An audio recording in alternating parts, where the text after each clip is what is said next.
Et à ce niveau, les informations fusent. Mais la principale est que du côté de l'opposition, on semble avoir trouvé véritablement ce candidat consensuel. Il a été présenté. On parle de Issa Chiroma Bakari, l'ex-ministre de la formation professionnelle et de l'emploi, semble avoir les faveurs justement de la grande galaxie de l'opposition, malgré ces quelques fausses notes qu'on commence à dénombrer ici et là. Certains mastodontes de l'espace politique camerounais, de l'opposition aussi, disent ne pas se reconnaître en ce candidat consensuel. Est-ce le pari gagnant? On en parle aussi ce soir de Issa Chiroma Bakari. Si c'est lui-là qui va fédérer ou alors sera en capacité justement de rassembler autour de lui toutes les énergies de l'opposition qui, pour certains, semblent tout au moins dispersées alors que l'on s'en va vers le 12 octobre 2025. Voilà le menu de ce soir. Je prends la respiration et je reviens tout de suite après pour la présentation de ceux qui nous accompagnent ce soir.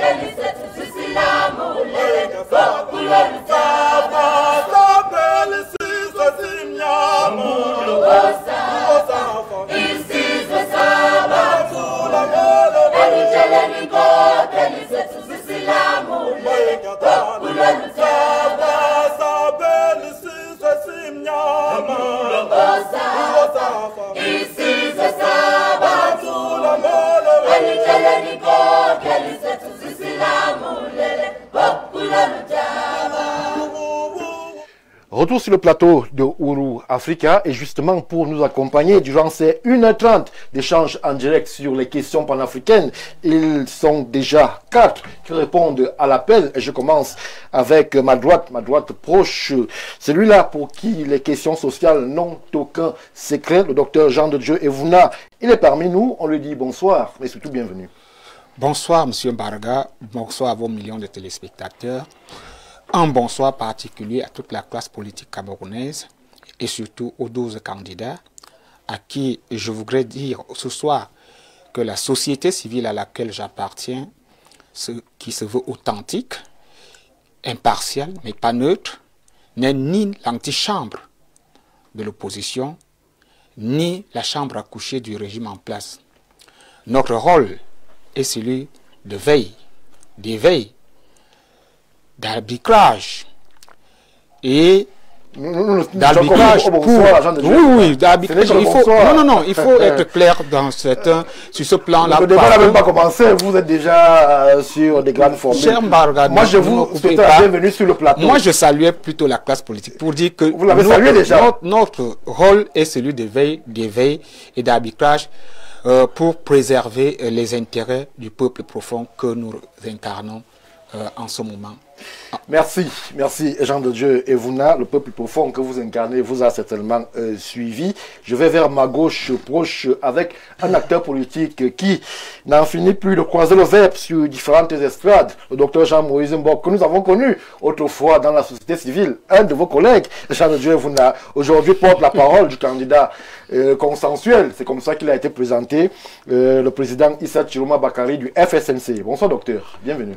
Bonsoir Stéphane, bonsoir à mes co-discutants, bonsoir aux millions de téléspectateurs, milliards même de téléspectateurs qui nous suivent ici et ailleurs. Bonsoir aux équipes techniques, bonsoir au top management et naturellement, bonsoir à tous les candidats des partis dits d'opposition et plus particulièrement ceux du FSNC. Merci pour l'invitation. Merci à vous, Jean-Moïse Mbok, pour la présence une fois de plus renouvelée en ces lieux. Je m'en vais vers ma droite assez lointaine avec justement un confrère qui nous accompagne de façon spéciale et quasi permanente sur nos différentes estrades. Timothée Somba, vous êtes directeur de publication au Cameroun. Bonsoir et bienvenue.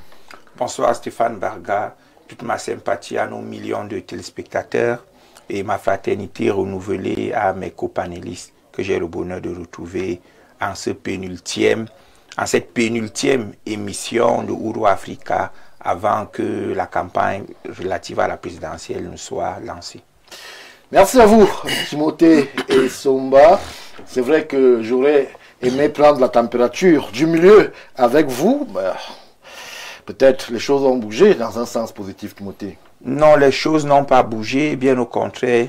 Ma voix enrouée qui traduit mon état de santé délicat est justement liée au fait que la presse au Cameroun continue de subir les affres d'une mésestimation qui n'est pas bonne.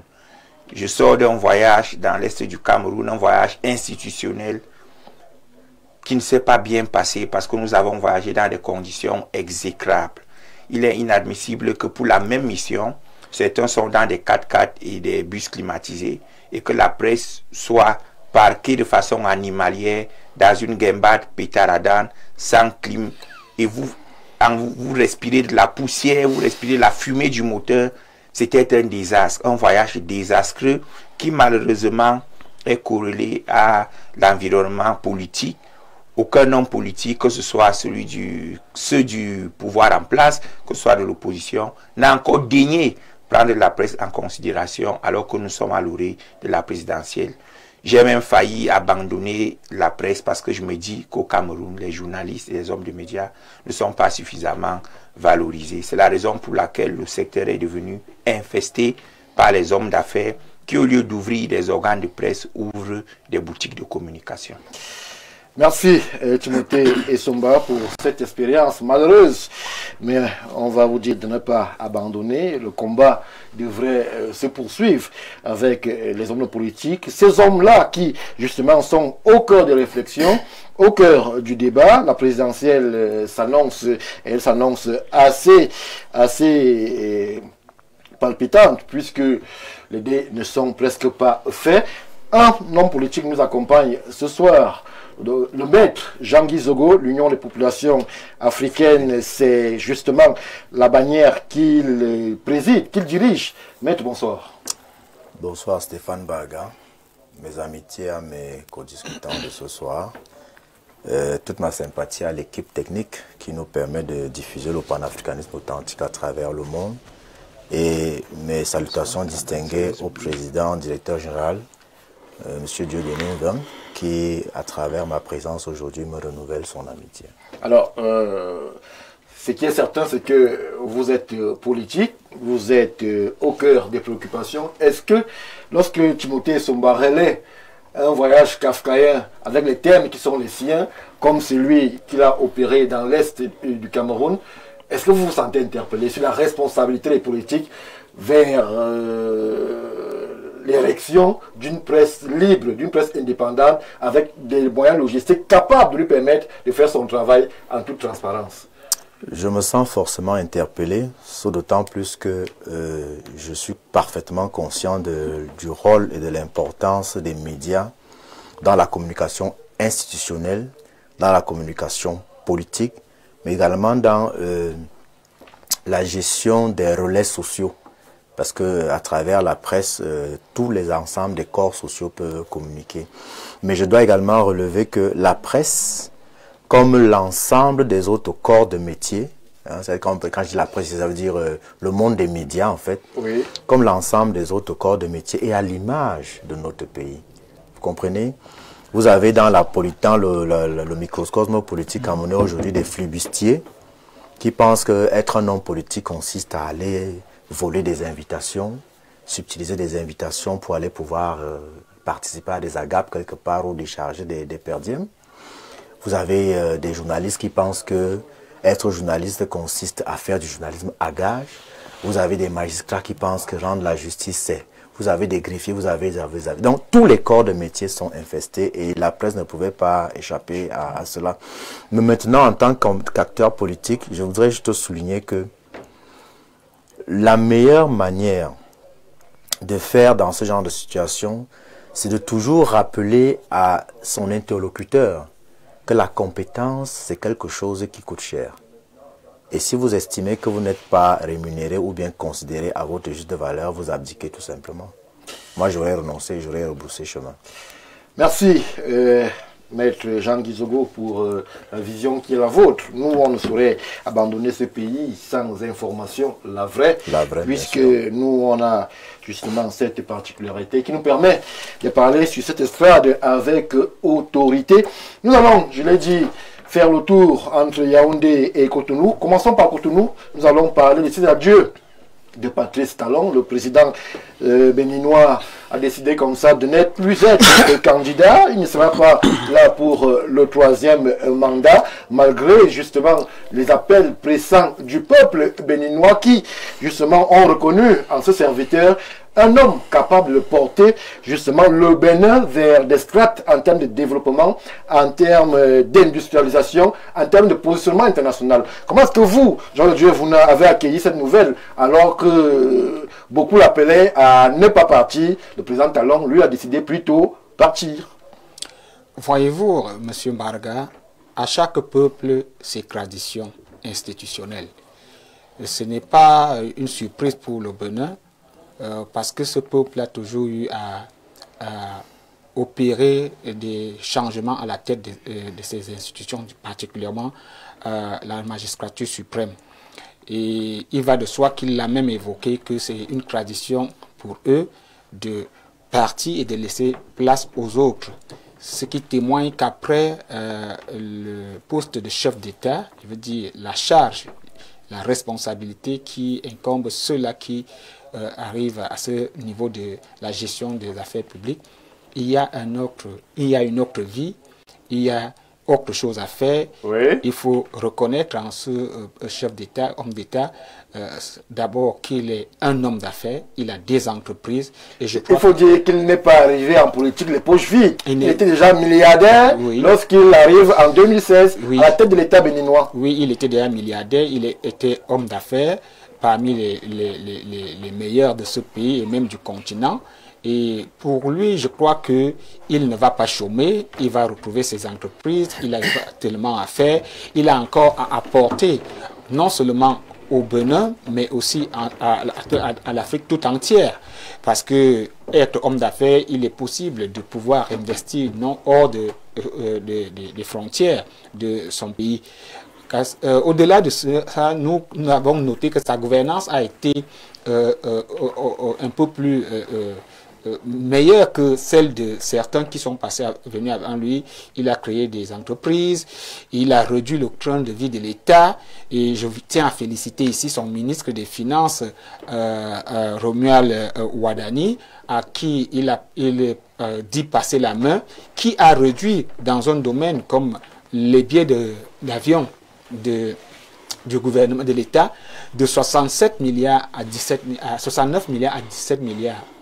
Vous voyez la marge de réduction, de régression, ce qui veut dire que c'était la mangeoire. Et il y avait des poches de dépenses comme ça.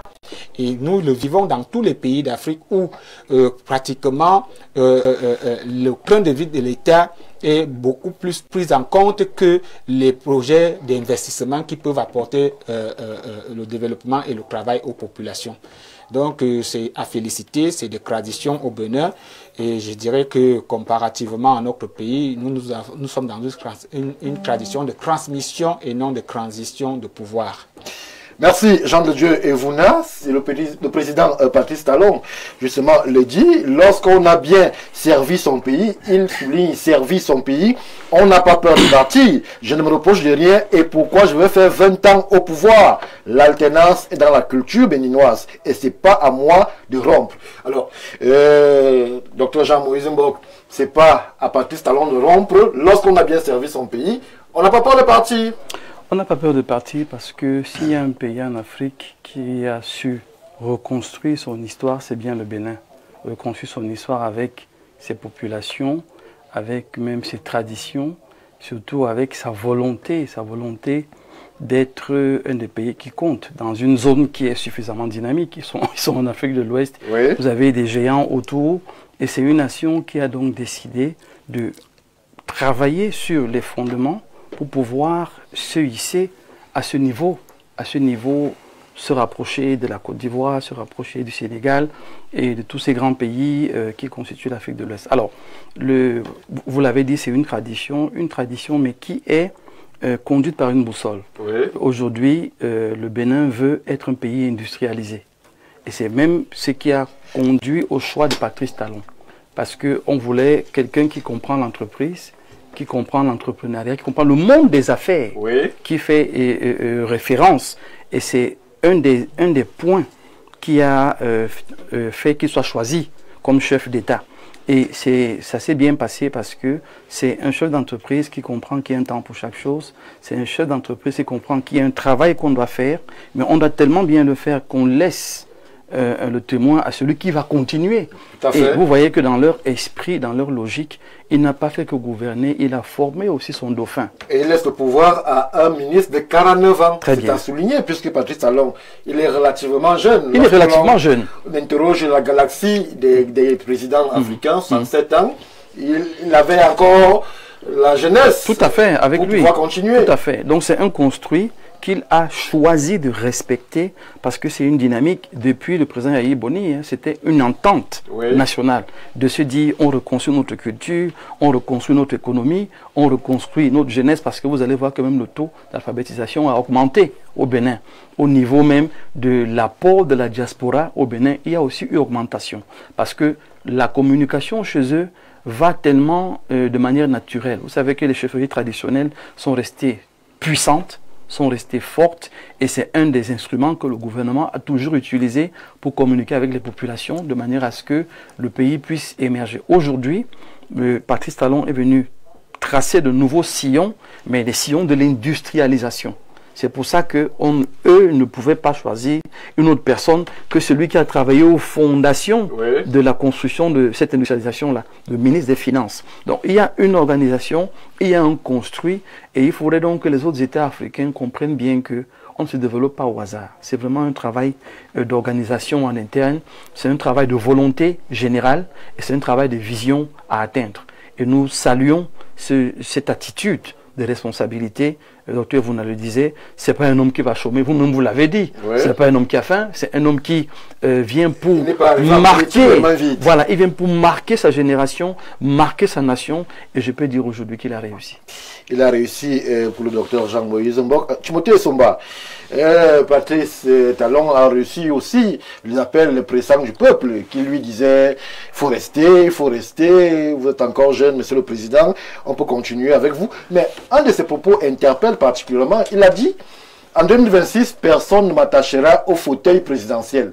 Cela peut subodorer qu'il y ait justement des gens qui ont intérêt à ce que certains chefs d'État soient en fonction pour continuer à justement vivre les prébendes sur les populations africaines. Un proche à moi qui a été reçu par Patrice Talon m'a confié qu'au cours de cette audience, Talon lui a dit que depuis qu'il est chef d'État, ses entreprises sont en train de chuter. Donc Talon ne part pas parce qu'il voulait partir. Talon part parce que ses entreprises chutent.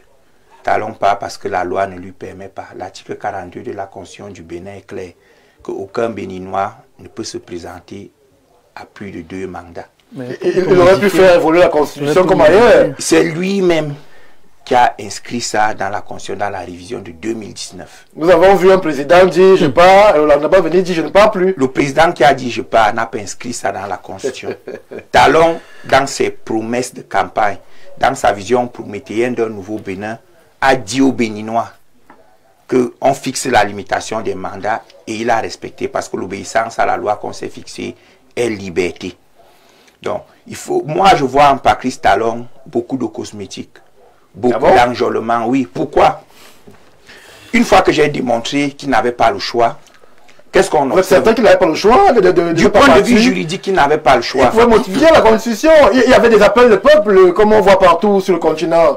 Monsieur le Président, vous êtes indispensable. Restez, essayez de le construire, essayez de...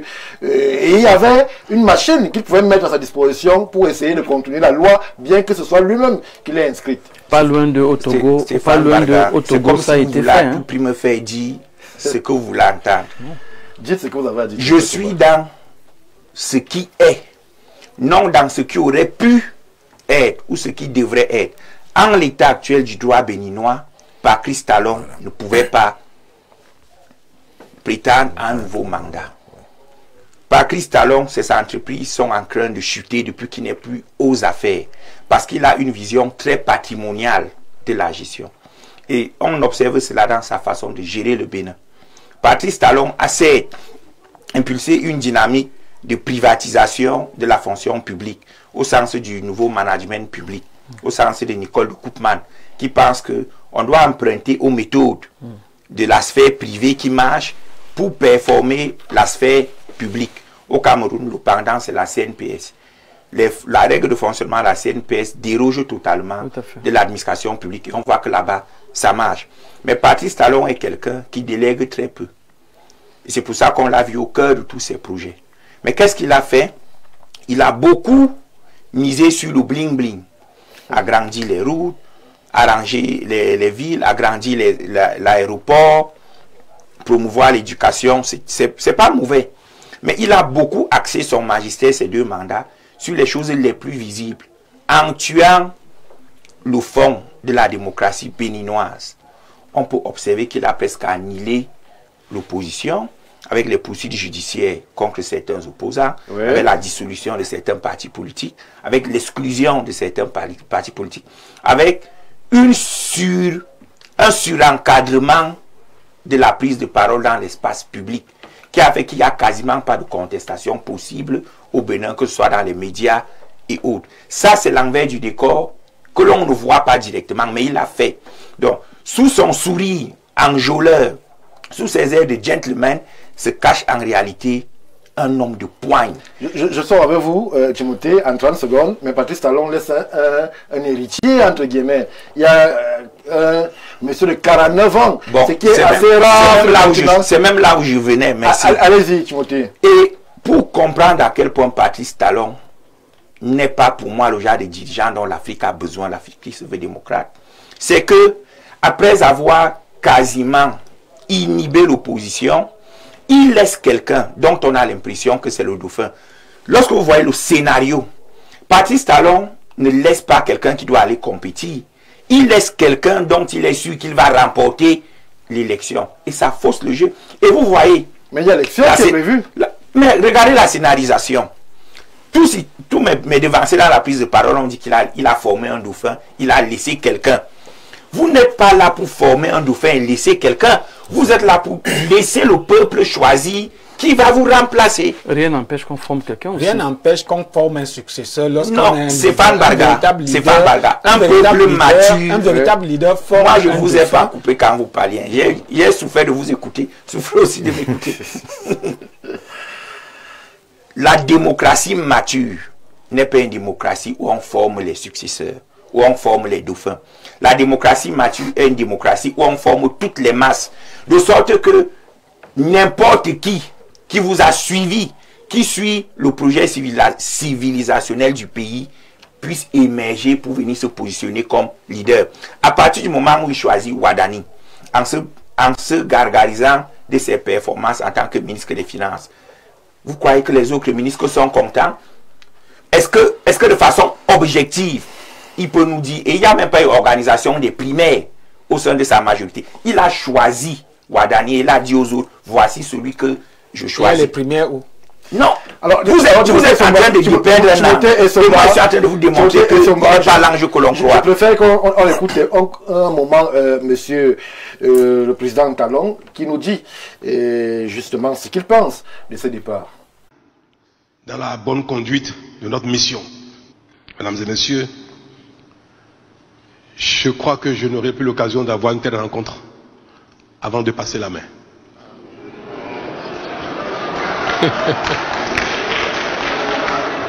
Je voudrais que mes propos soient perçus dans leur sincérité, dans leur solennité. Vous dites combien je crois au destin du Bénin. Je crois à notre capacité de développement, à notre capacité de création de richesse. Et je n'ai qu'une prière, vivre un peu longtemps pour constater cela de mes yeux, mes propres yeux.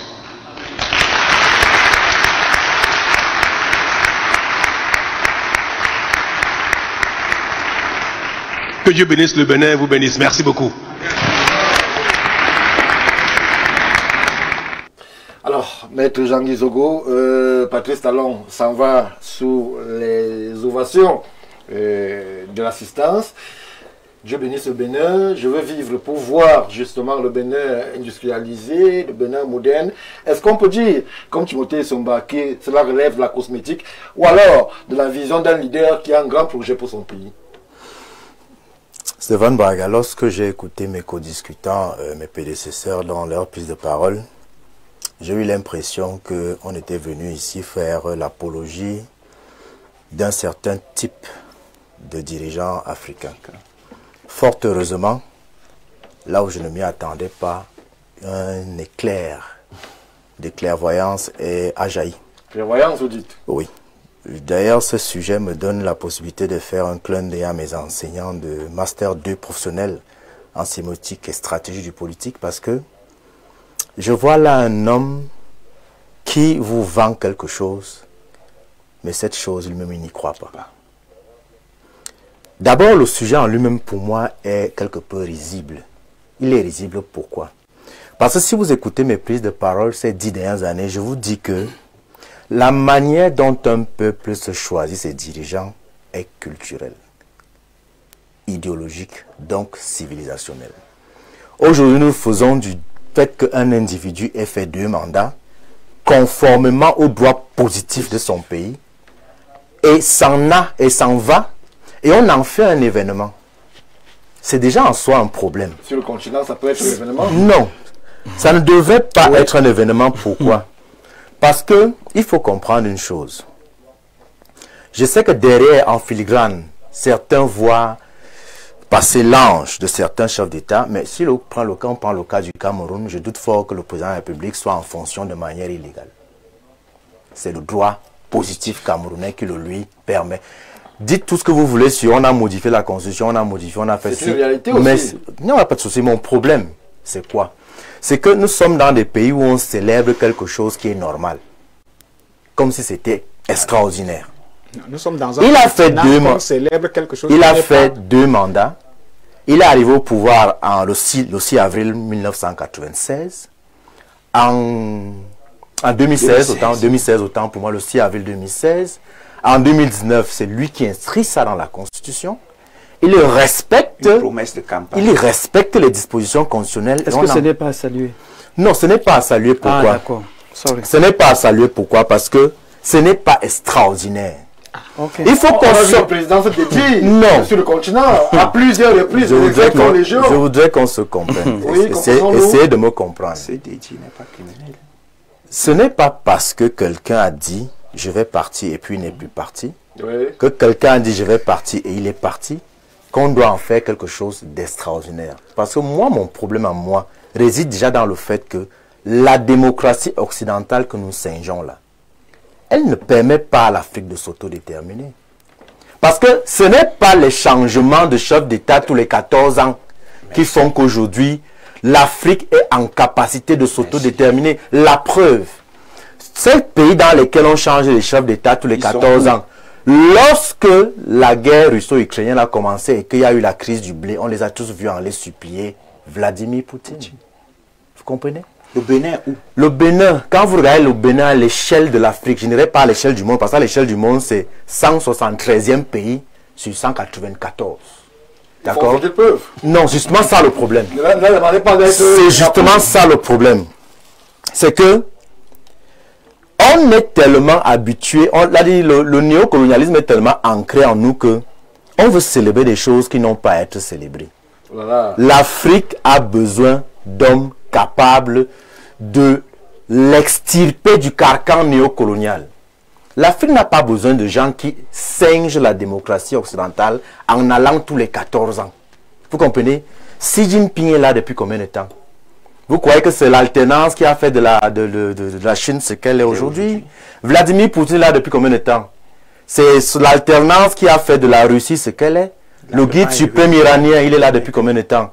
C'est son alternance qui a fait de... Il faut arrêter de... Il y a une rhétorique néocoloniale occidentale qu'on veut vendre aux Africains. Oh là là. Oh, vraiment, il faut que le chef d'État... Il faut que les chefs d'État... On change les chefs d'État tous les 14 ans, tous les 7 ans, Ce n'est pas ça le problème. Le problème, c'est quand un individu accède à la magistrature suprême. Il est supposé être porteur de quelque chose. Cette quelque chose est-il de nature à permettre à son peuple de s'autodéterminer. C'est la seule chose qui nous intéresse. Le reste, c'est du vent. Parce qu'à la réalité, nous qui avons eu la chance quand même d'aller regarder dans d'autres canaux communicationnels, on a pu se rendre compte qu'arrêter le bilan de Patrice Talon est en demi-teinte. Vous avez ce qu'il a réussi sur le plan macroéconomique. Il a des indicateurs macroéconomiques intéressants. C'est pas son plan qui l'intéresse. Mais c'est le fait de partir justement, alors que il a un appareil qui aurait pu lui permettre de rester. Vous savez, vouloir absolument nous faire dire que son départ est quelque chose qu'on doit célébrer, c'est nous donner l'impression que nous devons absolument nous rendre. Vous voulez nous faire rentrer dans quelque chose qui pour nous relève de la banalité, voire même du spectacle. Admettons même que, ok, ce soit quelque chose de, disons, à saluer, comme dit le docteur Moïse Mbok. Doit-on en faire un événement? Sincèrement, est-ce qu'on doit en faire un événement? Parce qu'on en fait un événement parce que d'autres auraient changé la constitution, oui, pour machin, pour... Avec toutes les tensions que ça aurait pu entraîner dans le pays. Sauf que ce que vous avez oublié, c'est que dès lors qu'un peuple... Fort, hein? Dès lors qu'un peuple... Parce que je ne suis pas très certain, nous sommes au Cameroun, je ne suis pas sûr que si vous allez au Bénin, les Béninois sont aussi enthousiastes que vous, à l'idée que au bout de 2 mandats, la fracture sociale n'ait pas été annihilée là-bas. Je suis désolé. Les riches se sont Les riches sont beaucoup plus riches, les pauvres beaucoup plus pauvres. Ce n'est pas parce que vous avez... en Chine où il y a le bon exemple. Non, c'est différent. C'est très différent en Chine. Au monde. Mais merci, maître. Mais je voudrais sortir de ma première prise de parole en disant ceci. Il ne faut pas que l'on se méprenne. Moi, je prends le modèle iranien. Ça, vous le savez déjà. Un président à l'infini. Ça n'est pas un souci. Moi, ça ne me dérange pas. Pour développer un pays, il faut 3 choses. Il faut une idéologie. Et pour déterminer son idéologie, il faut répondre à la question « Qui suis-je » Et sur le sol africain, vous êtes soit un panafricaniste authentique, soit vous êtes un agent infiltré du néocolonialisme. La deuxième chose qu'il faut, c'est une vision. Cette vision, vous la couchez dans un projet de société. Ce projet de société est ancré dans cette idéologie et il doit être d'ordre civilisationnel. Et troisième chose, il doit avoir une stratégie. Merci. Alors, dès lors que vous avez ces 3 éléments-là, quand vous regardez le Bénin vous donne-t-il l'impression d'être un acteur majeur de l'avenir de l'Afrique parce que Patrice Talon s'en va après 2 mandats? C'est une question qu'on va poser aux Béninois. Nous, on s'en réfère avec le patriarche François Bikoro qui nous a rejoint à ce départ. Ces adieux qui émeuvent, mais qui interrogent aussi sur justement la nature de l'homme, qui aurait pu, malgré l'appel pressant du peuple, faire comme les autres, rester, qui aurait pu justement continuer à servir son peuple, entre guillemets, qui aurait pu aller même au-delà, modifier la constitution que lui-même il a rénovée, qui aurait pu, mais qui a choisi de partir. Patriarche Bikoro, tout en vous disant bonsoir. Bonsoir, bonsoir surtout à vous téléspectateurs. Bonsoir, qui se compte en 2 fois plus de millions que la semaine dernière parce que vous avez enfin décidé de parler de la véritable problématique de l'Afrique, dont vient de faire brillamment un très brillant exposé de mon petit frère président des panafricains, de l'UPA. Parce qu'en réalité, c'est là que se trouve le problème. Et pour mieux comprendre, prenons la dernière stat entre la relation occidentale et l'Afrique, 1990. Oui. Il ne sera dormi debout de quelqu'un qui était perdu et fait 2 ou 3 phrases dans un discours. Et l'Afrique s'ébranle. Changement pour changement. Ça va dans tous les sens. On n'a pas encore fait le bilan de ceux qui ont changé parce que la bonne a dit qu'on change. Voilà. Il y a le Bénin, il y a le Cameroun, qui ont reçu l'extraordinaire de ne pas tomber entièrement dans le trou creusé par les Occidentaux dans les histoires de changement des années 90. Les conférences nationales souveraines. Est-ce que vous connaissez Kérékou 1 et Kérékou 2? Oui.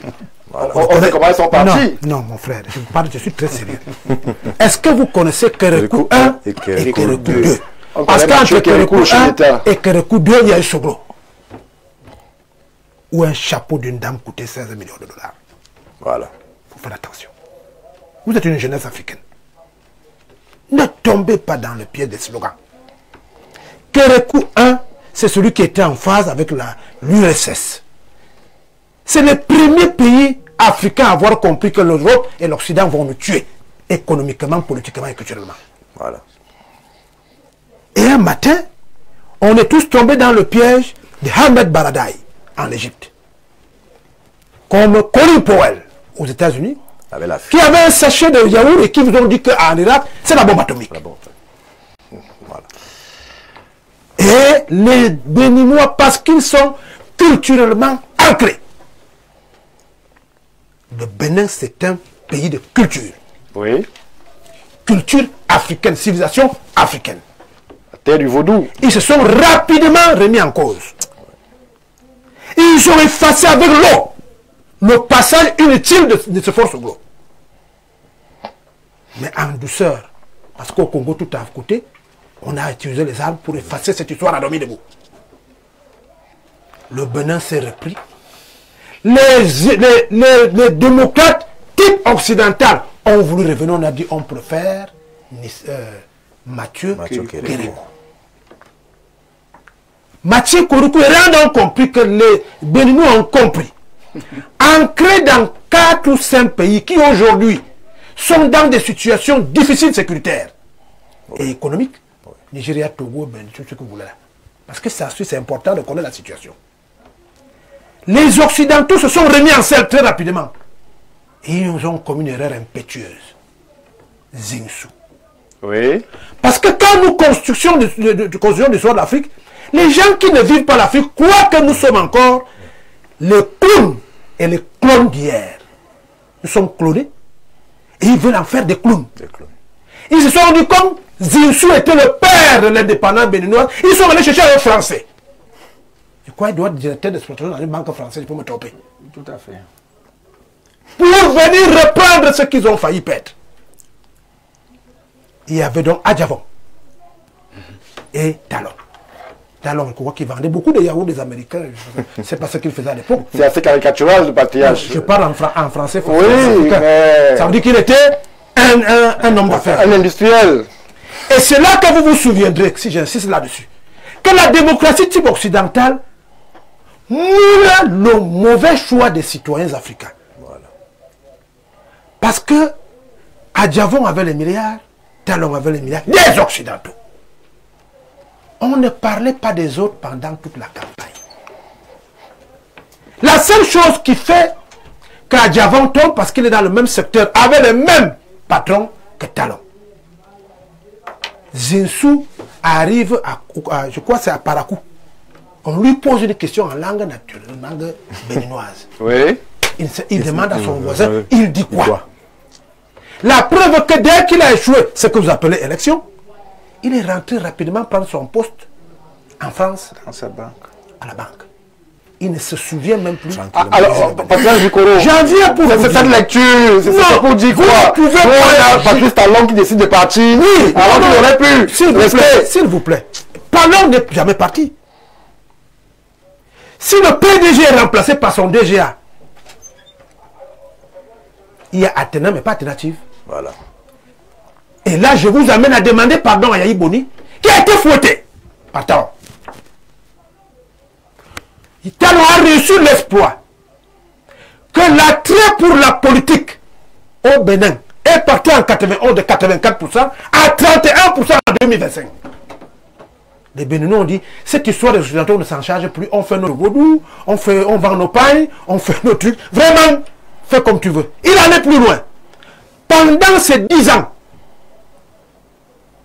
il a fait pire que ce qu'on reproche à tous les présidents africains, version occidentale et africaine. Qu'est-ce qu'il a fait? Il a décidé, comme il était dans les institutions américaines, qu'il faut que les partis politiques se regroupent, qu'ils soient de même idéologie ou pas. Beaucoup de partis politiques dans un pays où, dans un quartier de Cotonou, on peut avoir 16 députés à l'Assemblée nationale. On est parti, on a dit, si vous ne voulez pas vous mettre de côté. Donc au moment où je vous parle, il y a plus de riches hommes d'affaires, comme il a dit tout à l'heure, ce qui est la version occidentale de la gouvernance. Il y a un dédain de l'action politique. C'est pour cela que son adjoint va passer comme une lettre à la poste. Oui. Mais nous avons vu des images où le président Talon semble être apprécié et son départ... Il n'y a aucune image au monde qui dit qu'un homme est apprécié. venant d'un journaliste, ça me gêne. Oui, ça se fabrique. Aucune image au monde C'est de la manipulation. ne peut dire que la preuve que ceux qui détruisent le monde aujourd'hui à coups de bombes sont élus chez eux à 70-85%. Oui. Nous pensons que l'Afrique est en train de traverser un mouvement d'identification culturelle, économique et politique. Oui. Il faut qu'on profite de la mouvance mondiale où les gens sont en situation difficile pour réinstaller la gouvernance type africaine.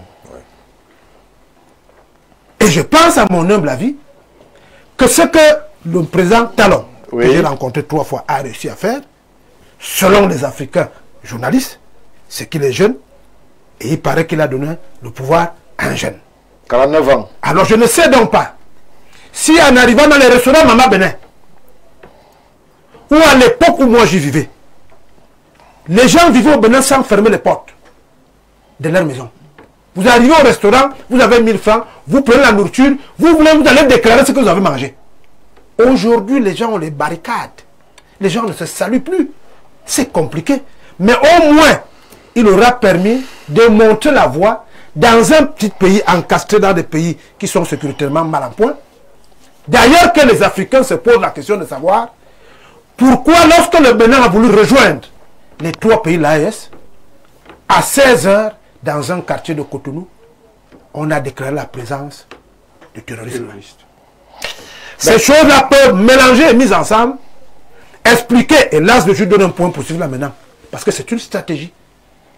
Si le maître se rend compte que vous voulez déjà vous libérer, et décide de mettre tous les ingrédients qui vous permettent de ne pas gouverner normalement, vous trouvez la stratégie de passer la main à quelqu'un, trompant le maître en disant, comme tu dis que la démocratie africaine, c'est le changement des personnes à tête d'État, je préfère donner la passe à quelqu'un pour qu'au moins le Bénin reste intact et continue de vivre en harmonie avec les pays qui construisent son économie, qui sont les pays Nigeria, Togo et autres là. Merci, Bikoro. Je vous donne 1 minute, Monsieur Jean-Dieu Vouna, pour votre analyse, puisque vous tenez à réagir sur ce qui est dit sur ce plateau.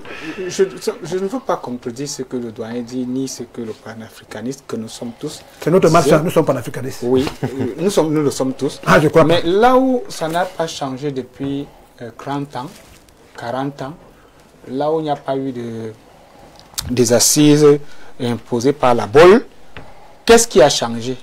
Est-ce que les chaînes du néocolonialisme ont été rompues? Je voudrais qu'on change un peu de discours. Hein. Quand c'est bien fait, dans une culture politique qui sied à un pays, il faut dire que c'est bien fait. Et au Bénin, c'est bien fait? Au Bénin, c'est leur culture politique. Le jour que les chaînes seront brisées, ce sera brisé avec cette même culture-là. Et j'ai chuté en disant, au Cameroun, c'est une autre culture. Vous tenez là ce parallèle? Oui, celle de la transmission du pouvoir.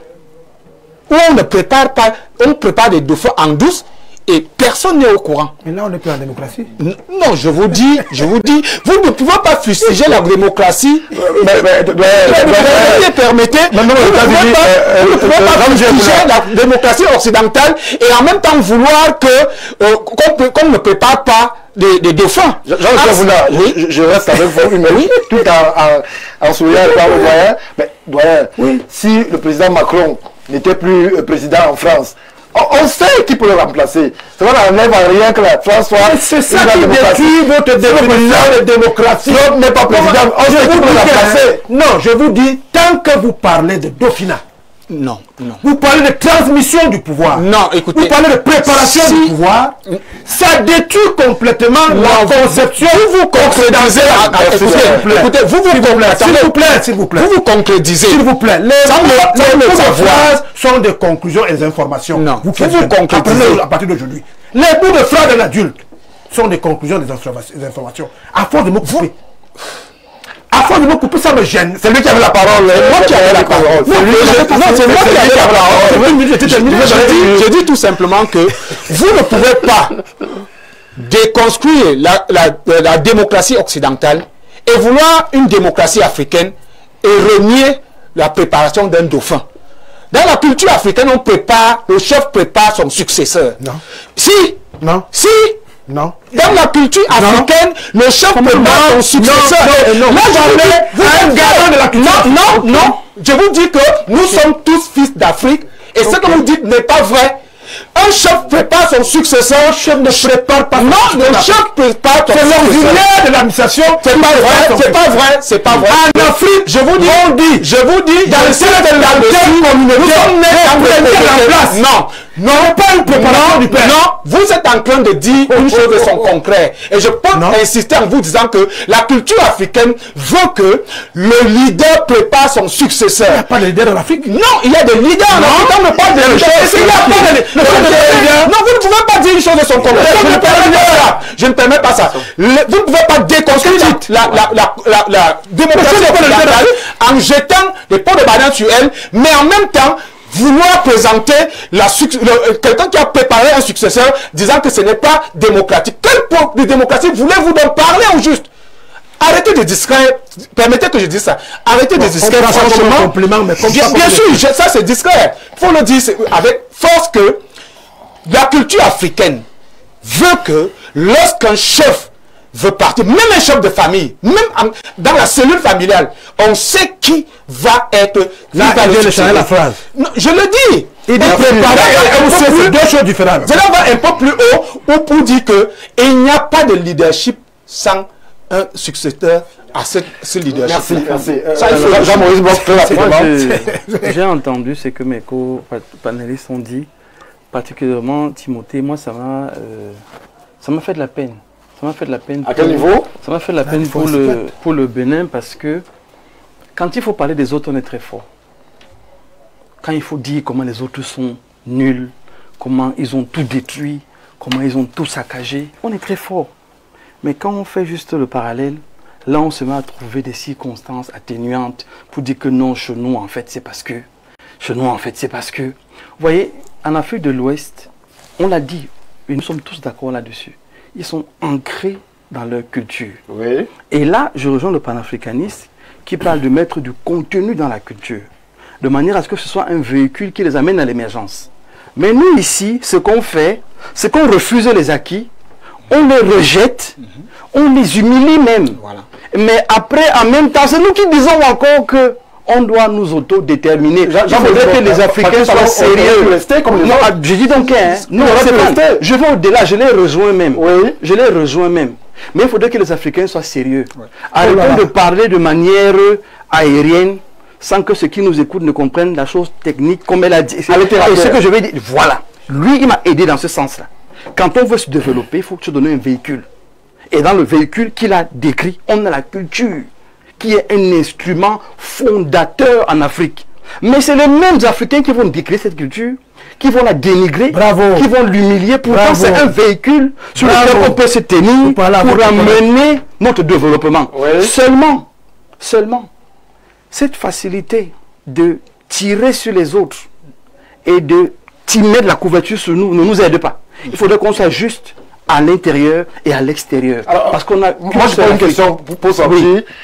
Le Bénin, on dit, le colon n'est pas parti, malgré les alternances, malgré les mutations à la tête de l'État.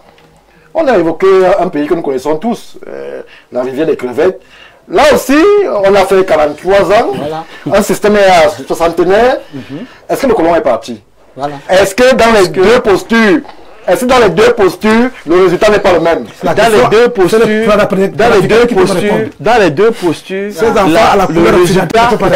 résultat est le même. Non, s'il vous plaît. Le résultat est le même. Le résultat n'est pas le même. On est habitué un peu à ça. Allons-y. Le résultat est le même. Oui. Seulement, est-ce qu'on apprend de nos erreurs?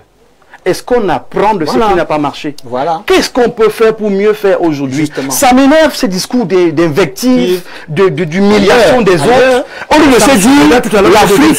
de se dire l'Afrique a cet acquis. Oui. On a les ennemis en face. Oui. Qu'est-ce qu'on fait donc avec cet acquis et nos intelligences pour frayer notre chemin et évoluer? Vous citez la Chine. Qu'est-ce que la Chine a fait? Ils ont utilisé la culture. Vous citez la Russie. Qu'est-ce que la Russie a fait? La Russie a utilisé la culture. Mais l'Afrique a le même acquis. Mais ça m'étonne de voir les mêmes Africains qui tirent sur l'Afrique et qui disent qu'ils défendent l'Afrique. Ça m'embête. Sérieusement. Timothée Somba, en 1 minute. Ok. Allons-y. Ma minute peut être sensible. Allons-y. Lorsque vous parlez, vous voulez faire la comparaison entre le Bénin et le Cameroun. Non. Comprenons-nous. C'est pas une comparaison. C'est plutôt une comparaison avec des strates de néocolonialisme et surtout avec des résultats à la fin. On fait pas une comparaison entre le Bénin et le Cameroun. Si vous ne laissez même pas... Non, fixez le cadre normatif, sinon c'est qu'une suite. Au niveau de l'empreinte néocoloniale, oui, il faut rentrer dans l'histoire des deux pays. Le Bénin n'était pas lié par des accords léoniens, comme le Cameroun, les fameux accords de 60 ans qui n'ont pas été renouvelés. Le Bénin n'était pas lié par des accords militaires que Paul Biya n'a pas renouvelés. Donc, s'il faut parler de l'empreinte néocoloniale, aujourd'hui, le 15 septembre 2025, le Cameroun est moins néocolon ou néocolonial que le Bénin. Vous comprenez, Stéphane Barga? Et ça, je le dis depuis 2 mois sur tous les plateaux. Et c'est l'enjeu de cette élection présidentielle de 2025. La libération du Cameroun qui fait partie des rares pays. Le Cameroun est libéré ou il sera libéré? Il est libéré. Parce que s'il est libéré, il est dans des candidatures qui ne valent plus la peine. C'est comme si les gens étaient libérés. Si le Cameroun est libéré, pourquoi continuer l'individu et l'institution? Non. Wonderful. Non. Alors, Timothée Somba. Vous excellez aujourd'hui dans la volonté de mettre les mots dans la bouche des intervenants. Le fait de ne pas renouveler les accords est un acte de libération. Mais il y a un oripeau occidental qui doit être dépouillé pour que le Cameroun puisse éclore. Et le processus est déjà enclenché avec la fusion à venir de la CEMAC et de la CAC qui va nous débarrasser du franc CFA. Globalement, Paul Biya a fait 43 ans au pouvoir.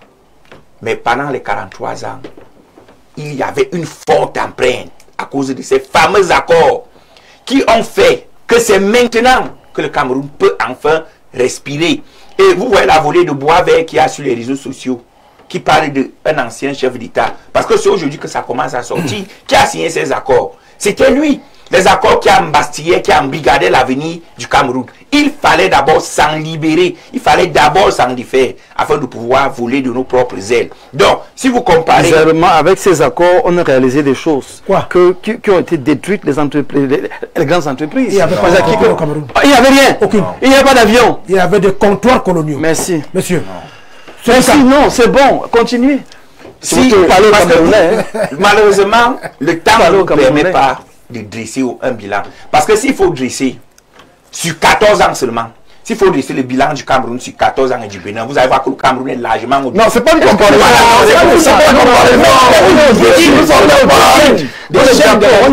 C'est pas un barga. Vous comparez, vous célébrez quelqu'un qui après 14 ans s'en va. Ça vous embête? Ça ne m'embête pas. Acceptez qu'on ne voit pas les choses. Reconnaissez tout au moins ce qu'il a dit à sa parole. Donc le tient par leur parole. À côté de lui, il y a la Côte d'Ivoire. Il a parlé, il n'a pas tenu. Dites quand même bravo à ce jeune chef d'État qui a tenu. Attends, il a changé la constitution. Il a inclus ce qu'il respecte aujourd'hui. On ne peut pas dire ici qu'il n'a rien fait. Merci. Mais Stéphane Barga, le plus grand héritage que Paul Biya a laissé au Cameroun, c'est la liberté d'expression qui est fondée sur la contradiction. Pourquoi la contradiction gêne certains? Vous avez votre vision. Ça ne gêne pas. Vous avez votre vision. Acceptez que j'ai la mienne. Voilà. La mienne, c'est que... Tu nous as rejoint par l'africanisme. Le fait que Talon parte, ou le fait que Talon reste, pour moi, c'est du pareil au même. Ça n'a pas fait grandir le Bénin. Parce que si je prends tous les indicateurs, seulement sur les 14 ans de Talon et les 14 ans de Paul Biya, le Cameroun est devant 1000 fois par rapport au Bénin. Comme pour dire quoi? Je préfère la stabilité et la continuité tranquille au lieu de l'alternance cosmétique en laissant un pion qui va continuer d'engraisser. Vous faites un coup de simple procès à Ronan Wadani. Moi, je ne veux pas que Talon resta. Oui. Pour nous prouver qu'il peut transformer le Bénin comme il a fait avec et pour se dire.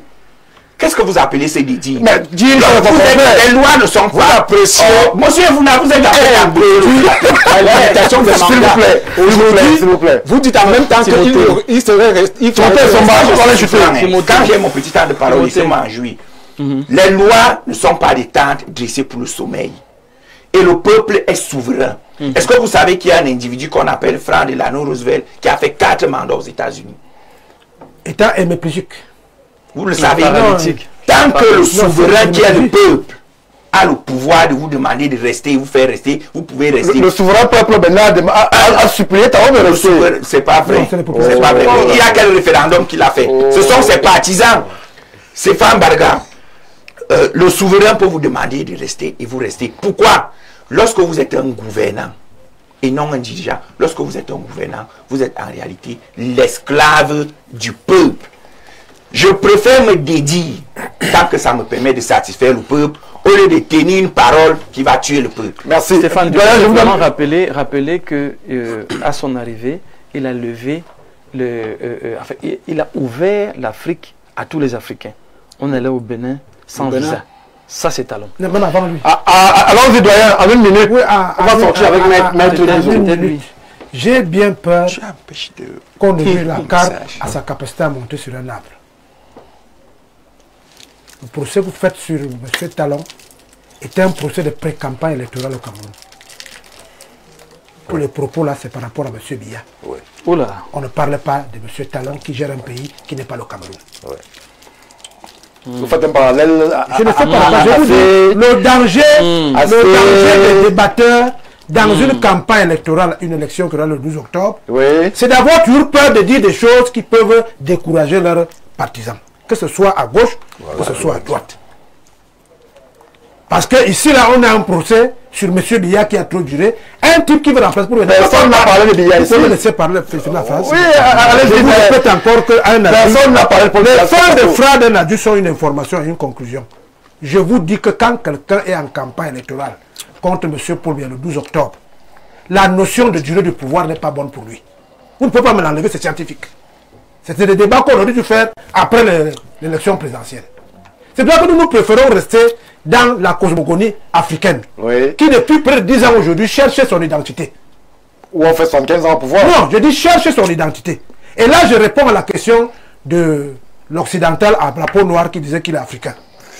Les Africains, quand ils naissent avec une constitution spirituelle.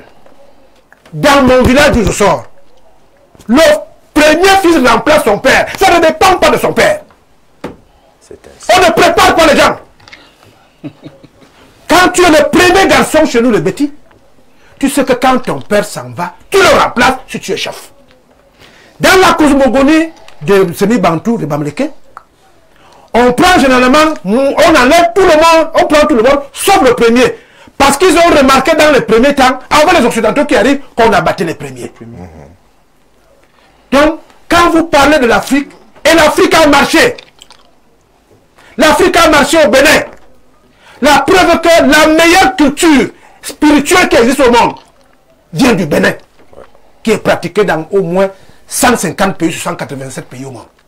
Il faut apprendre à connaître. Nous ne sommes pas ici pour juger les individus. L'individu est en situation par rapport à un environnement précis. Et je vous ai dit que quand on a remarqué que le jour où il a voulu retrouver les gens qui nourrissent le Bénin, je vous ai cité le Nigeria, le Togo, c'est eux qui nourrissent le Bénin. Le Bénin n'a rien s'il n'y a pas sa corrélation avec ses frères. À 16 heures, en plein Cotonou, on a découvert subitement des terroristes. Un bon dirigeant réfléchit, se dit, mieux je contourne.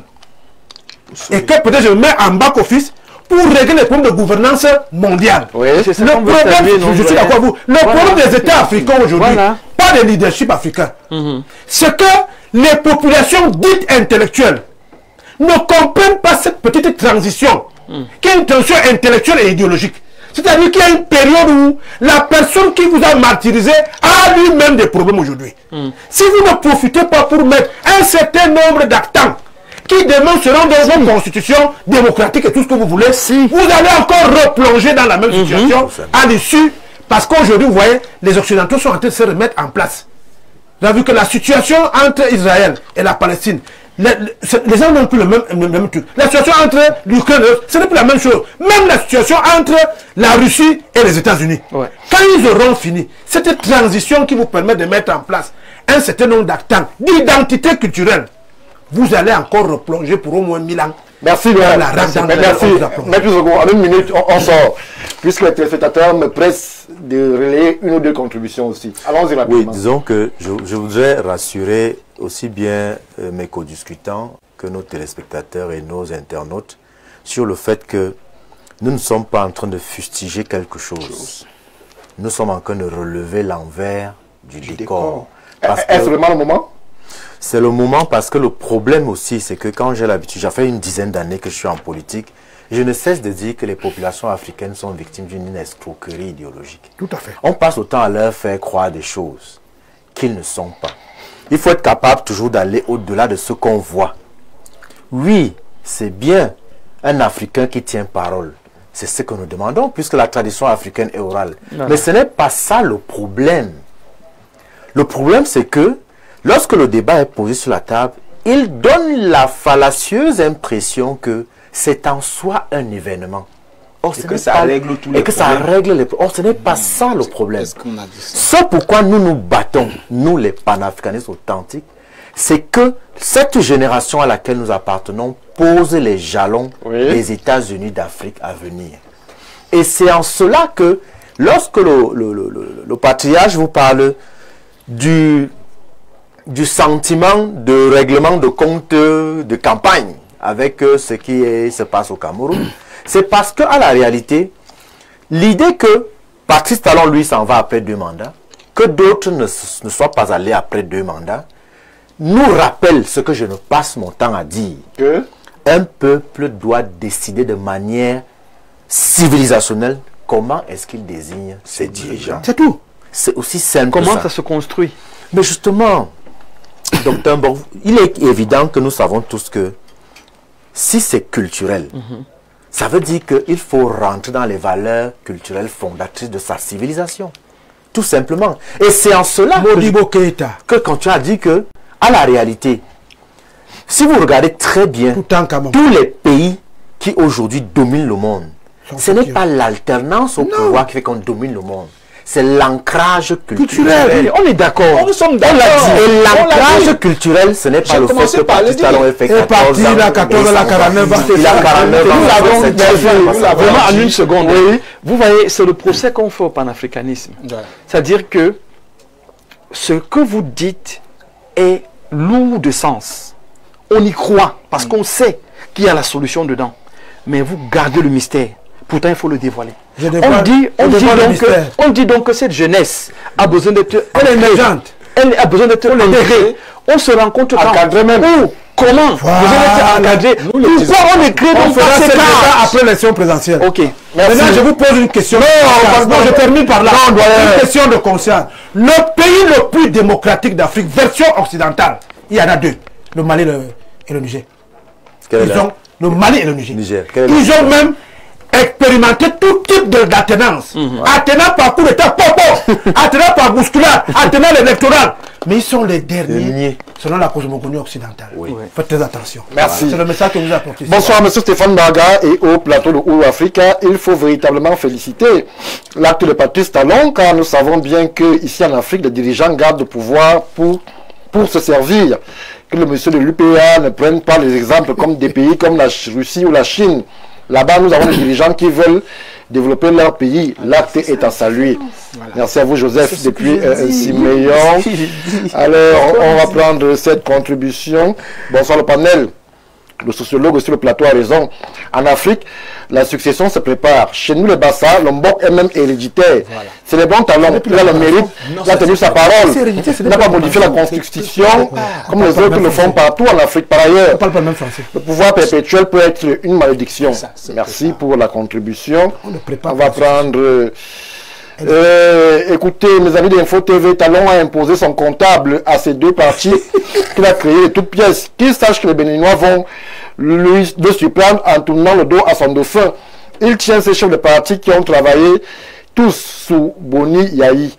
C'est une contribution qui nous vient du Bénin. Bonsoir Stéphane. Ismaël.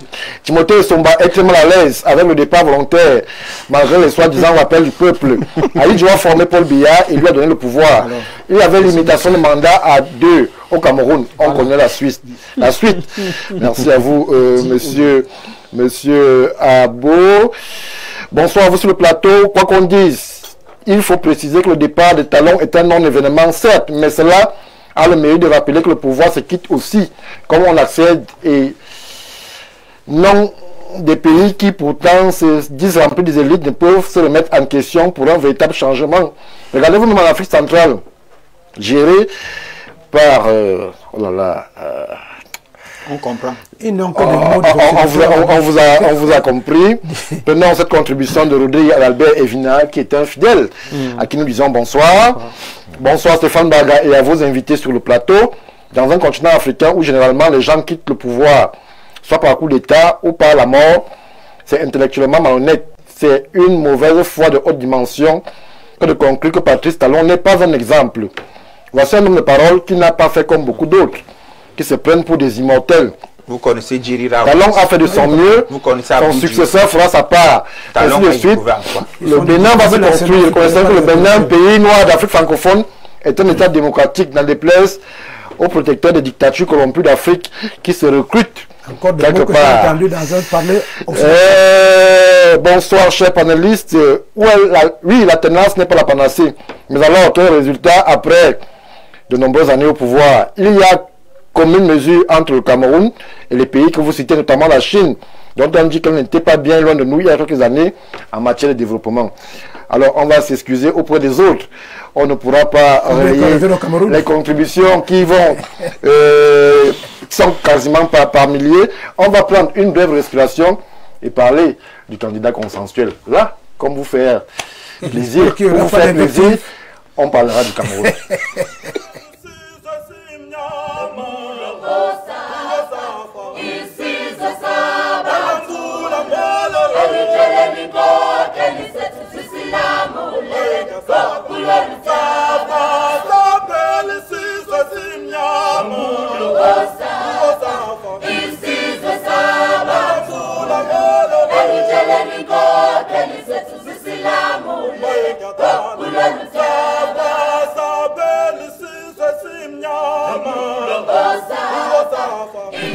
Retour sur le plateau de Ouro Africa. C'est vrai que les débats n'en finissent plus, même hors antenne.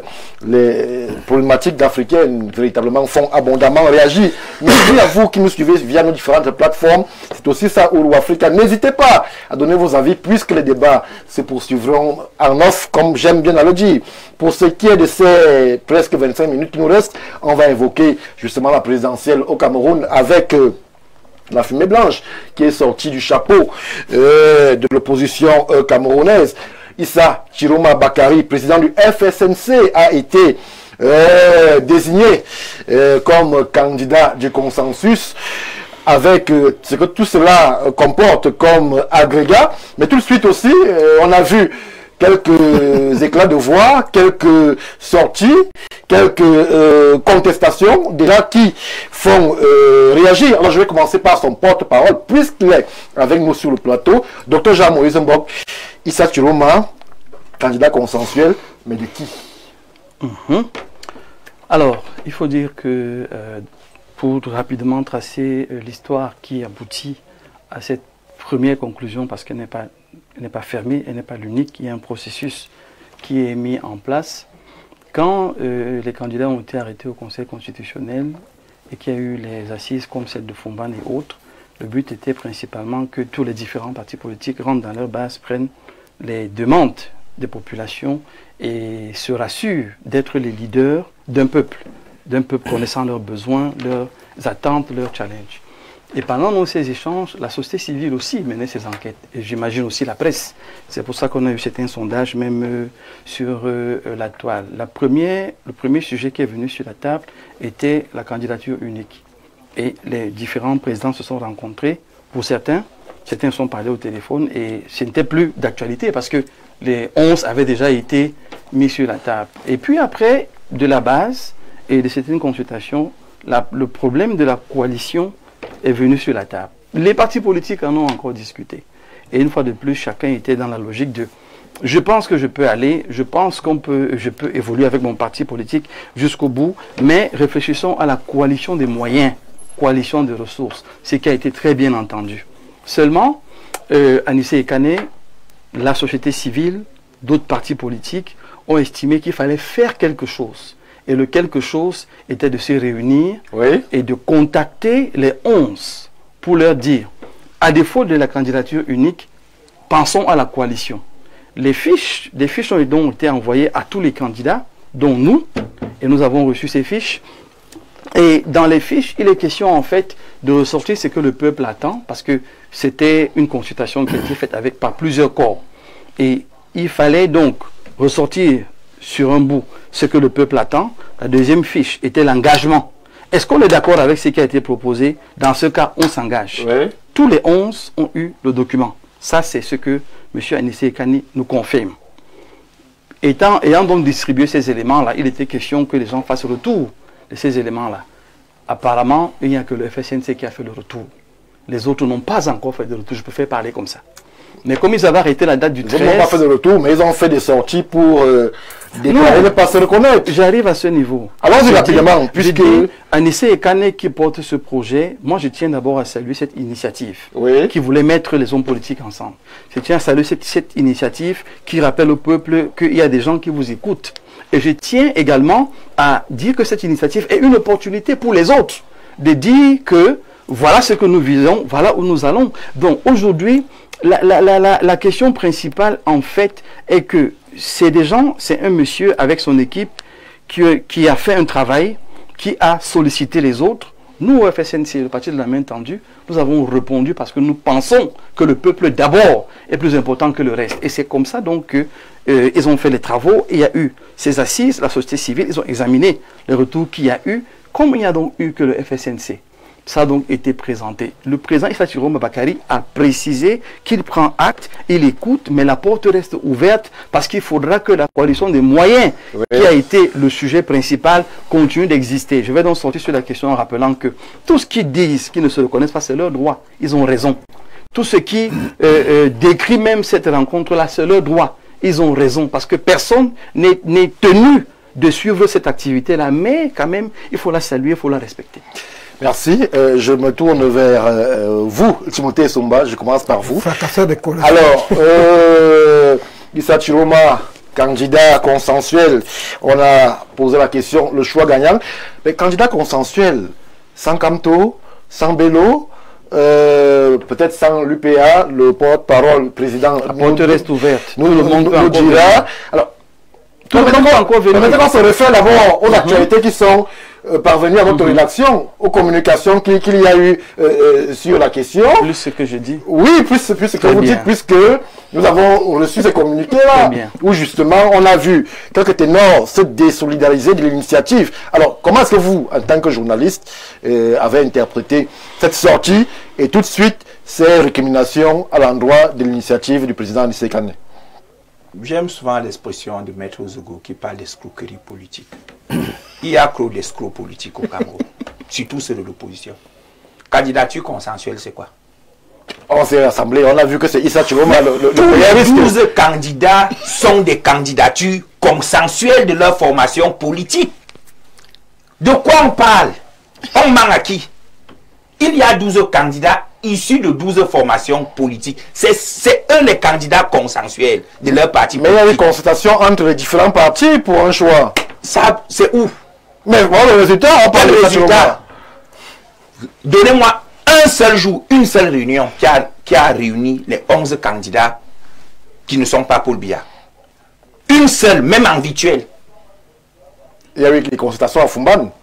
J'ai dit une seule réunion qui a réuni. Ouais, vraiment, je parle français. Une seule réunion qui a réuni les 11 candidats, pas les représentants, les 11 candidats, intuitu personne, jamais de la vie. Voilà. Vous prenez deux macros qui n'ont aucune base politique, qui n'ont aucun militant, comme Ekane et comme Tchameni, pour venir dire que c'est eux qui vont faire la candidature consensuelle, des hors-courses, des non-partants. Donc c'est les non-partants qui viennent rassembler, organiser les sélectionnés pour aller à une course. Mais Le peuple camerounais se joue, il rit. Il rit quand il voit tout ce spectacle ubuesque, ce spectacle d'un famélisme objectif qui frise le ridicule. C'est quoi ça? C'est quand même de leader qu'on parle. Le président n'est pas n'importe qui sur le stade. Il est n'importe qui. Et quand il a combien de militants? Il est le président du Manidem. Il avait un élu, un conseil municipal. Le Manidem a combien de militants? Le Manidem qui ne lui appartient pas. Le conseil constitutionnel a été clair là-dessus. Le conseil constitutionnel a été clair là-dessus. Et quand il ne peut pas être un faiseur de roi, lui-même n'a jamais été roi. Dieu Kamtchameni n'a jamais été élu nulle part. Même le Kamto dont vous parlez n'a jamais été élu. Kamto a perdu en 2013 à Rufoundi. Bon, Kamto a quoi à voir là maintenant? Non, c'est pour dire que même lui dont vous parlez ne peut pas être le faiseur de roi. J'entends des expressions telles que coalition de moyens, coalition de ceci. Des femmes Barga, pour qu'on fasse une coalition de moyens, il faut que chacun pose d'abord sur la table quels sont ses moyens. Qu'est-ce que vous avez? Les moyens d'un parti politique, c'est quoi? Les moyens d'un parti politique, c'est son poids électoral, qu'on appelle encore le poids politique. C'est son poids financier, qui, au sens des lois de 90, doit être connu. C'est son poids logistique. J'ai combien de sous-sections, j'ai combien de comités de base, j'ai combien de militants encartés. Militants encartés. Mais vous avez, parce que moi aujourd'hui je ne vais pas parler des 11 candidats, ceux qui respectent le peuple camerounais et ceux qui estiment que le peuple camerounais mérite quelque chose de bon sont sur le terrain en train de battre campagne. Je vois comment Kouemou écume toute la zone septentrionale. Il n'est pas dans les messes de minuit. Je vois comment Cabral Libya avec sa vague orange écume. Je vois comment je suis aussi. Même Ateki Kasson qui vient d'arriver est sur le terrain.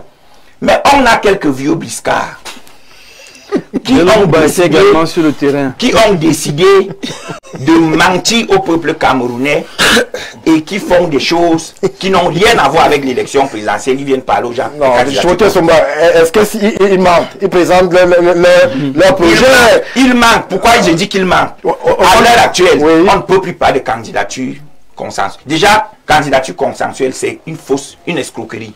On pouvait pas. Selon vous. Je suis en train de démontrer. Allez-y.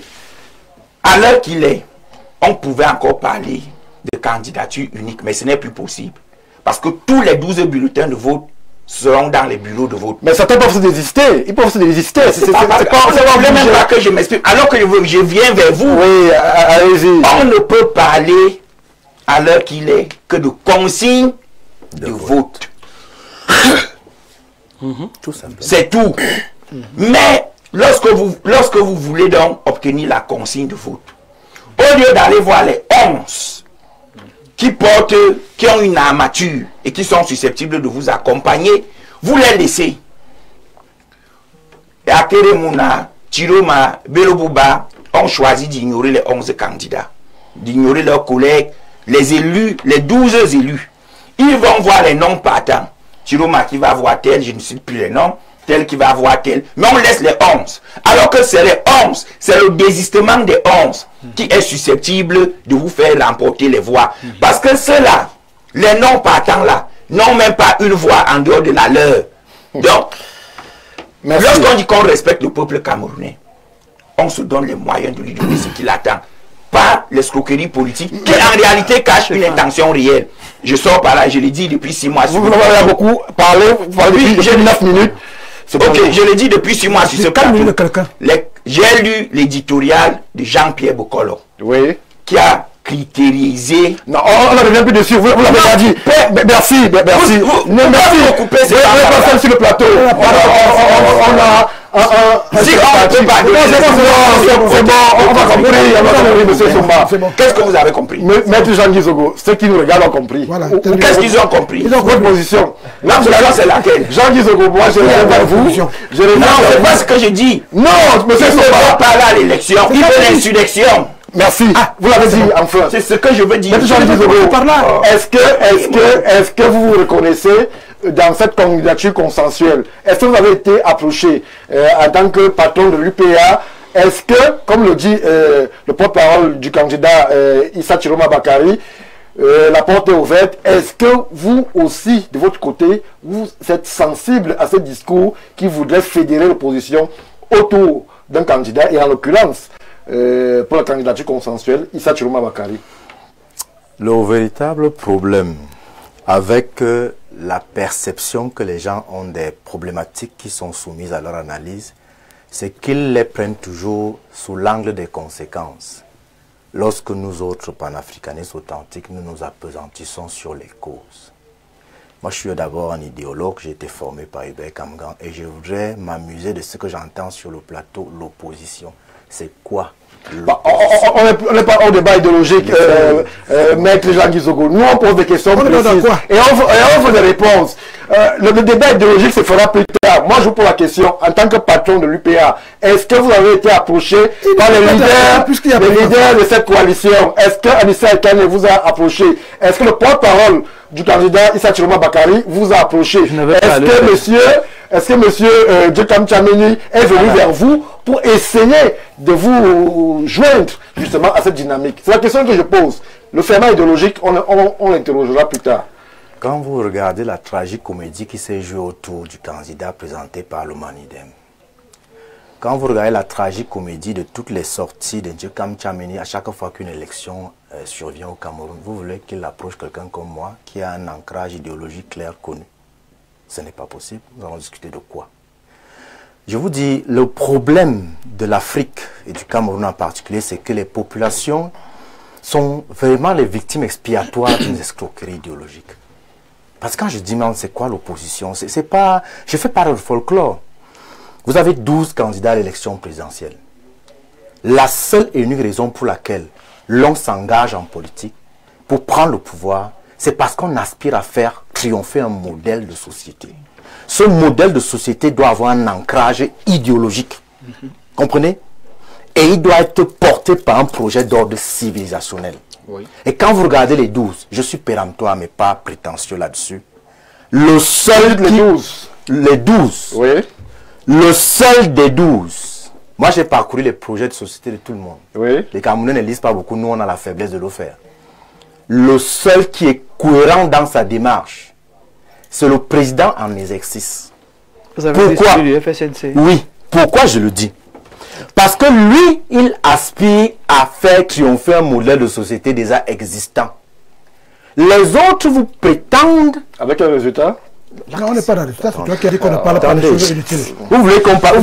Parce que si vous me donnez que les résultats... Non, si vous me donnez que vous voulez faire des choses politiques... Non, on ne parle pas des choses politiques. On m'embarquez pas dans ce qui n'a jamais marché. Vous voulez en faire une référence, c'est quand même grave. Vous m'embarquez pas dans non, c'est pas possible. C'est violent.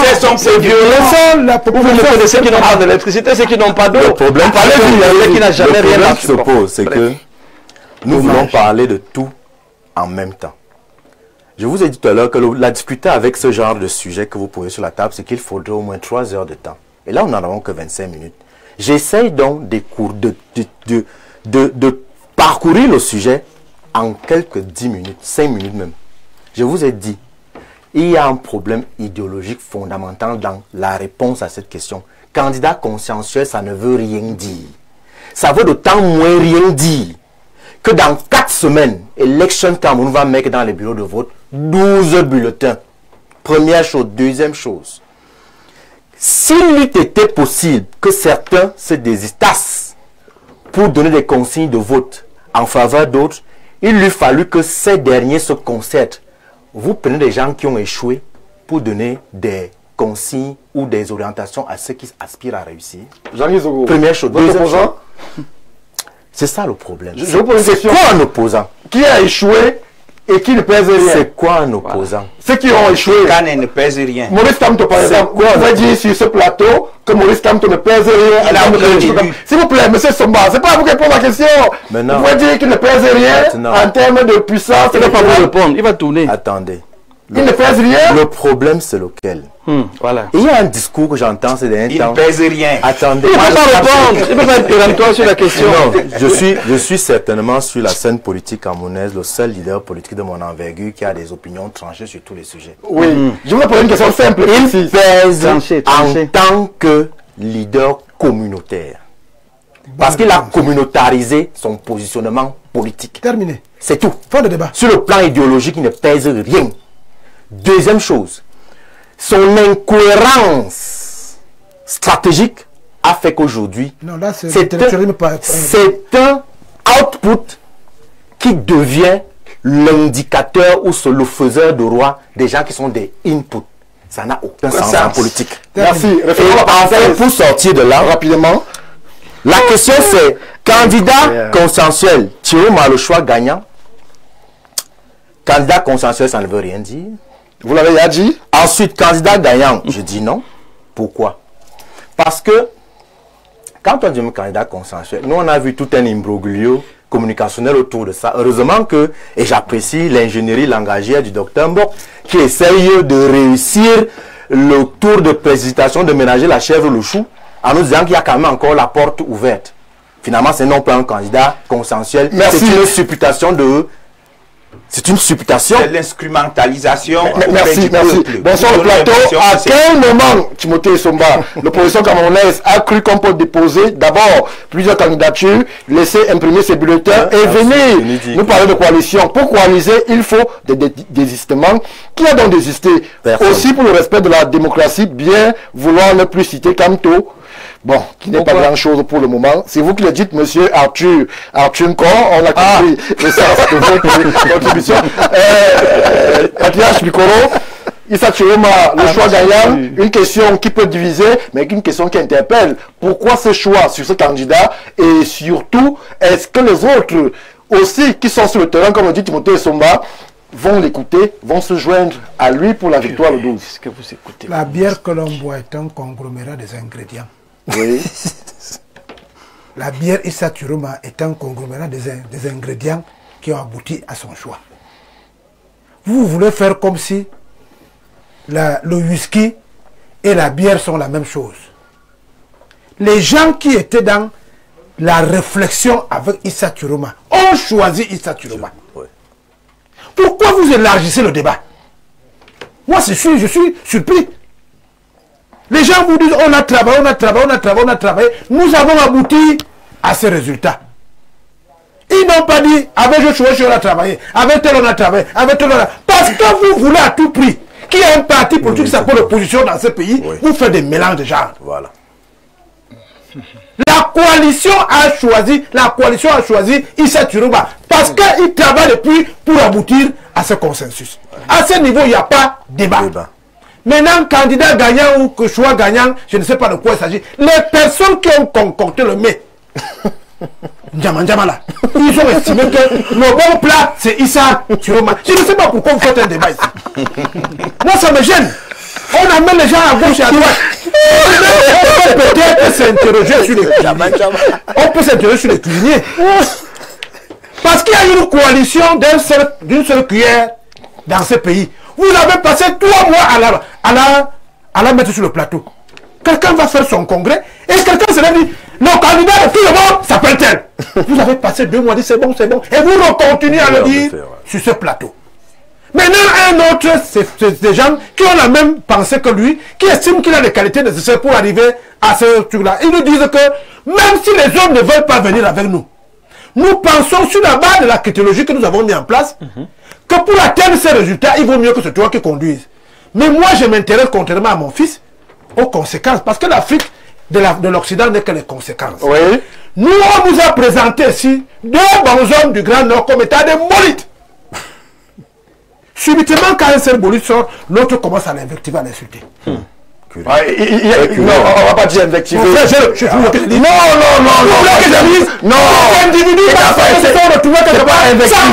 C'est pas invectiver. En ce qui nous concerne, nous ne sommes pas avec. Je ne dis qu'elle c'est pas un invectif. On peut pas être avec eux aujourd'hui, mais on est ensemble demain. Stéphane, mais on est ensemble demain. Ah mon non.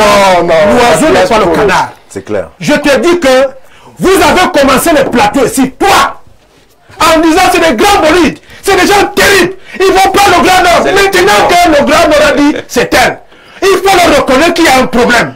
Et j'ai abouti à la conséquence. Oui. La chance de M. Paul Biya à toutes les élections qu'il a gagnées. C'est les errements des gens qui disent qu'ils veulent le remplacer. Oui. La seule coalition qui devait être, si on aime le Cameroun, c'est que M. Bole Bouba Maïgari dise, bon, j'ai perdu. Oui.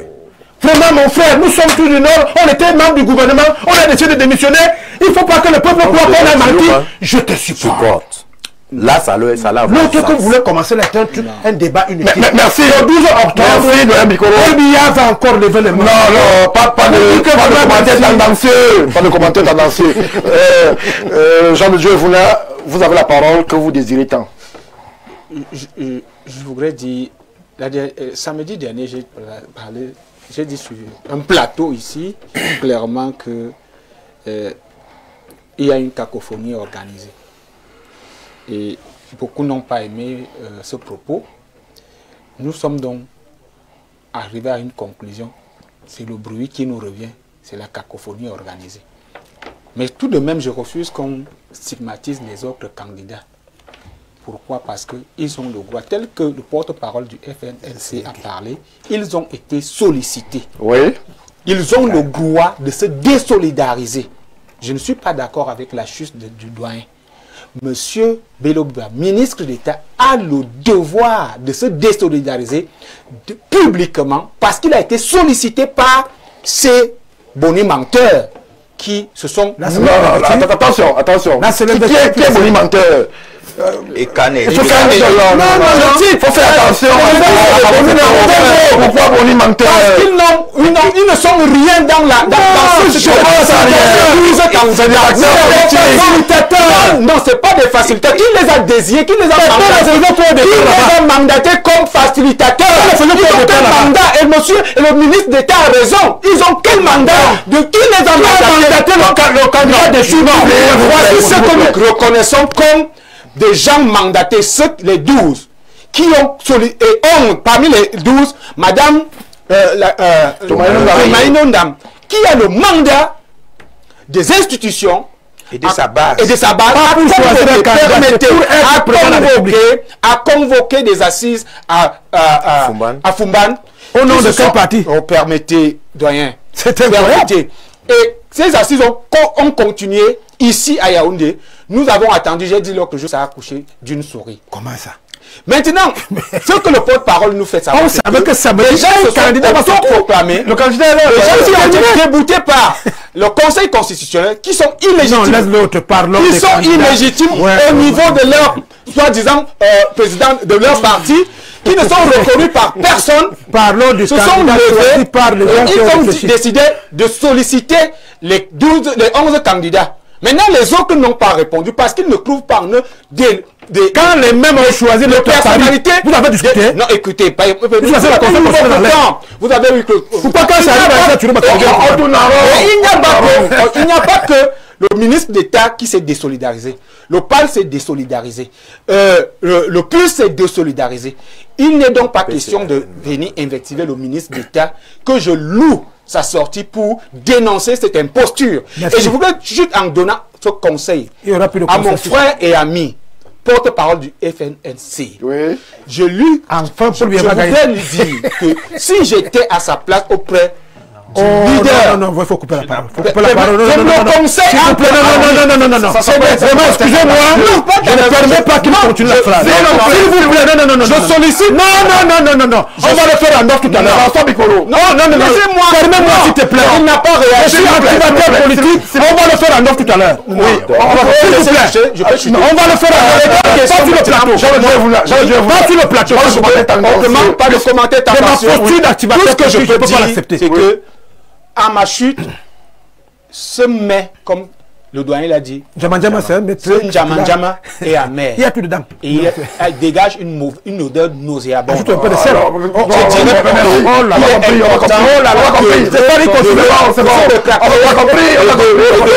Merci. Nous présenter quelque chose de mieux. Le RDP, c'est la chance. En 1 minute, le temps est achevé.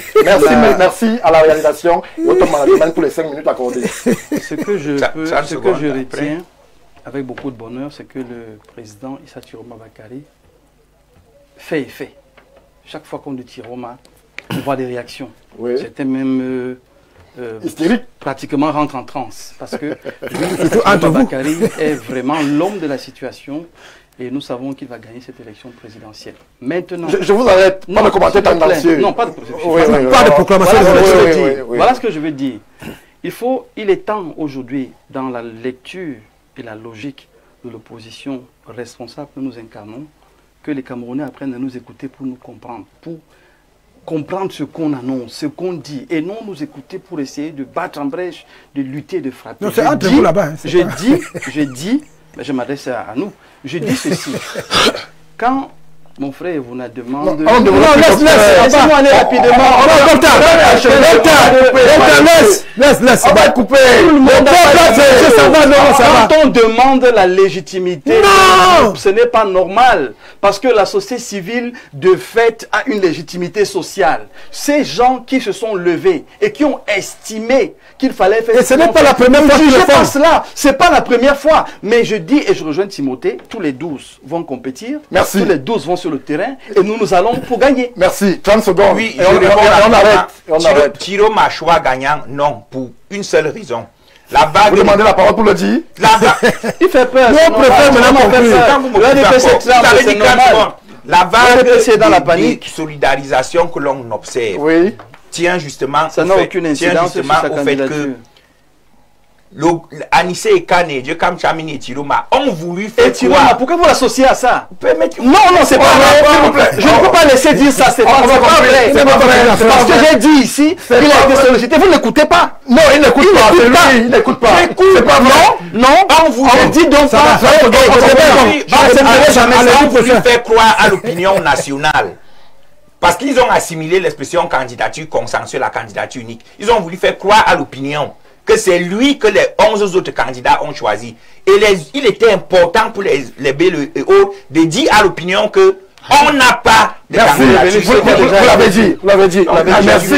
Merci à tous ceux qui ont pris la peine de nous regarder ce soir. Merci à tous ceux qui nous ont écrit les réactions par milliers, comme d'habitude sur Oulu Africa, lorsque les Africains s'expriment. On va vous donner rendez-vous lundi prochain, lorsqu'il sera 21 h à Yaoundé, au Cameroun, pour un autre décryptage de cette présidentielle qui s'annonce véritablement chaude, bouillante. Bien le bonsoir. Osa